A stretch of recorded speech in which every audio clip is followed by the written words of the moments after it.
You mentioned you were pretty depressed before coming out, and I wondered like how long you sort of went through that and fought that, and because I think the thing about, you know, going through a depression and being really successful is there's a duality to that. Forget being closeted versus being out, or I think there's a duality to how the world sees you and expects you to, you know, appreciate your life versus what's going on inside. Totally. And when you're really successful, you don't have the option to curl up in a ball and unplug your phone.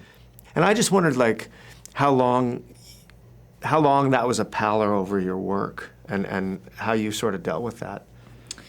Yeah, I think when you speak of the duality, that's interesting because you do feel that. Because you feel guilty for feeling bad. So you feel bad and then you feel guilty for feeling bad because you have so much privilege. You do something that you love to do and people are like, yeah, we're gonna let you do that and we're gonna give you money to do it.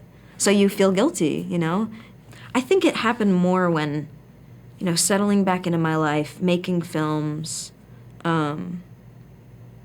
hiding, you know, for the most part that I was gay, not to my family or my friends by any means, but not existing in a relationship in the way you wish you could and the way you wish you could when you see your straight friends existing.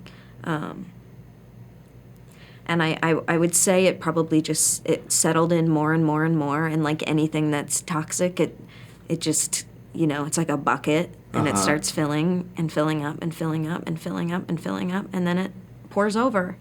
And it just got to a point where it wasn't okay anymore. I felt uninspired. I did feel sad.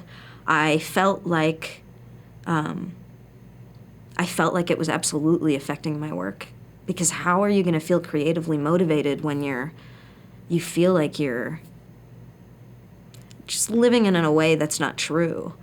I think a part of me also just felt guilty. So you do have so much privilege. You think of the pain and the sadness you felt, and then you think of those in your community are so much more vulnerable than you, and what they're having to deal with on a day-to-day basis.